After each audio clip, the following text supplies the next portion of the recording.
What is going on, Neon Nation, and welcome back to the Neon Arcade for a bit of a news dump regarding Cyberpunk 2077, with the most recent news on patch 1.21. In today's update, we'll go over new acquisitions, new quests datamined via this patch, DLCs leaked for Cyberpunk 2077, online potentially being cancelled, the state of Cyberpunk 2077 as it stands, and the progress it's made since launch. Now before we jump into it, you can get yourself a sweet piece of metal art from Displate for 15% off and support the channel at the same time with the link in the pinned comment. Getting right into today's Cyberpunk update, we first have the release of hotfix 1.21, right off the heels of the gargantuan patch 1.2, which saw over 500 alleged fixes via the notes when it was released just a week ago. Now I will admit that the PC version that I've been playing on has been pretty smooth even prior to 1.2, but having patch 1.2 really sand down the rough edges that are some of the more persistent bugs, and even the quality of life updates is a good first step into getting Cyberpunk 2077 into a state where it's worth the $60 for mainly our console brethren. Now CD Projekt Red also took to Twitter recently to mention, quote, hotfix 1.21 for Cyberpunk 2077 is live on PC, consoles, and Stadia. In this update, we focused on further improving the overall stability of the game and fixing the most common issues that could block progression. Here's what changed. Now this leads to a post with almost 40 fixes listed, which include quest, gameplay, visual, UI, and stability specific updates. One of the bigger standout bugs that I mentioned in a previous video was the police spawning specifically on rooftops right on you, which is one of the two gameplay specific fixes on the 1.21 hotfix, which is around 2 GB on Steam. 1.2, the big patch before this, did fix some major issues, most notably the general NCPD spawning radius, steering sensitivity, some bugs where V is caught on the geometry, balance and economic changes to clothing, weapons, and cyberware, as well as a bunch of quest, open world, graphical, audio, animation, performance, and environment specific fixes. Now I do think this was a great step ahead and has made my experience on PC a lot more smooth. Drop a comment and let me know to what degree 1.2 and now 1.21 has made on your experience and what platform you're running on. Now getting into our next story, we have an interview with joint CEO Adam Kaczynski regarding the future of Cyberpunk. In a story originally from publication Routers, Kaczynski mentioned that, quote, I don't see an option to shelve Cyberpunk 2077. We are convinced that we can bring the game to such a state that we can be proud of, therefore successfully sell it for years to come. He also mentions that patch 1.2 was a step towards the game's return to the PlayStation Store, and that the relationship with Sony is friendly, although the way I see it, I think Sony would still be pretty upset that CDPR went ahead and offered refunds for the PlayStation platform without clearing it with Sony first. Otherwise, it would have likely already been back on the PSN store. Regardless, it's good knowing that CDPR is committed to fully fixing Cyberpunk, but I think it's wise for the fanbase to not hang on every word CDPR says based on the dodgy marketing and promises made before Cyberpunk, although later on in the video, we'll hear again from Kaczynski on this front.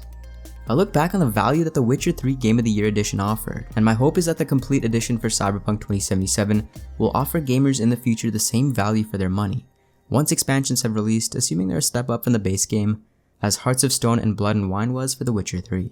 The Witcher game saw explosive growth following the release of The Witcher Netflix, and so if Cyberpunk 2077 can get everything sorted before Edgerunners drops, then maybe CDPR will be able to capitalize on the population spike. With hotfix 1.21, however, also comes some news on new quests that will be popping up in the future via a data miner named Romulus, as originally reported by Eurogamer. This data miner used the CP77 tools mod to unpack archive data, which has revealed these additional quests. Typically, the quests in Cyberpunk 2077 are split into the prologue, part 1, and epilogue, and numbered from Q000 to Q204. These data mine quests, however, are named Q301 and are also named Story Episode 1. There are 220 Episode 1 tags in 1.2 versus only 5 at launch. This could mean that we're in store for a ton of additional stories.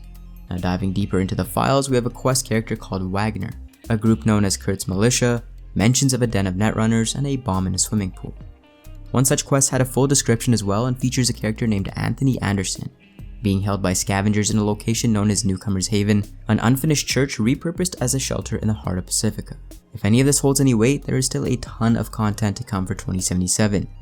And here's to hoping it's all quality instead of go here, shoot this person, hack this device, and bounce. Moving on, we have some exciting leaks via the Epic Games Store in regards to DLC. Now CDPR have denied this, but time and time again it has popped up, and there seems to be some legitimate evidence for these DLCs actually already having hints embedded into patch 1.2. For example, there's an alleged DLC called The Relic, and we can see the Relic logo as a new locked skill tree within the menu. The other DLCs include Ripper Docks, Body Shops, Fashion Forward, Gangs of Night City, Rides of the Dark Future, Neck Deep, the Night City expansion, and the expansion pass. I'm hoping Ripper Docks adds some sort of increased depth at body augmentations in cyberware, Body Shops introduce biosculpting and haircuts, Gangs and Rides of the Dark Future incorporating some gangs from the lore, who didn't appear in 2077, as well as some cool new vehicles, potentially throwing a Cybertruck into the mix, and the Night City expansion taking us to areas like the North Oak Casino that's actually in the game Beyond the Limits, or the Orbital Air Launch Pad so we can access the Crystal Palace, again hinted at in 2077 as being a future location. Moving into some news which may disappoint some, it seems like according to a strategy update from CDPR, that the studio may be re-evaluating their multiplayer standalone, and that it could no longer be happening. In a lengthy strategy update from CD Projekt Red, Red management detailed the steps they will take in the future when it comes to their IPs, and with fixes that will be applied to 2077.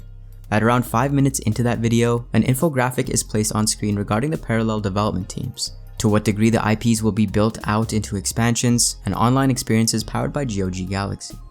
When it comes to Red 2.0, CDPR has promised that they will be re-evaluating how they market their games from lessons via their last campaigns.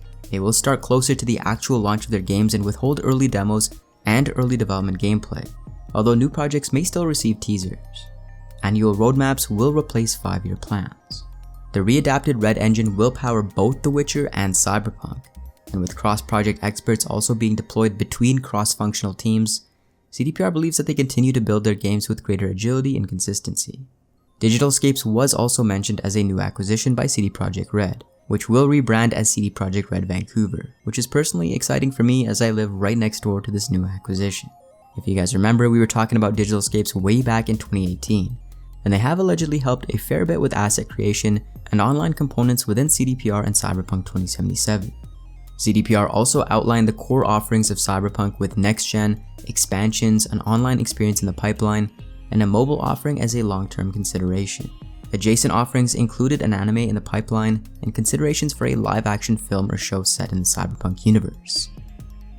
In the third building block of Red's development framework, we have online. Kaczynski mentions that they aim to make online technologies in combination with GOG Galaxy, which will be a cornerstone of their future. Kaczynski goes on to mention that previously they hinted that their next AAA game would be a multiplayer Cyberpunk game. But because they want to be tactical and thorough with their approach, they will be following a path where online will be implemented into certain components in all of their games. During an end screen, we see that the online is now a tack on to the single player, and not a standalone like many of us were thinking. To me, this seems like they've greatly scaled down the scope of the Cyberpunk multiplayer, and instead decided to spread this online presence to each game at a smaller scope. To be honest, this was the most disappointing thing for me personally, and doesn't instill a lot of confidence in me for online to be a bigger element within CDPR.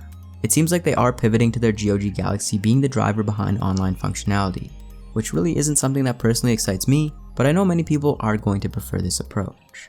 Finally, before we go, Elon Musk took to Twitter to sing his praises for the art direction of Cyberpunk, which I think many of us can agree with.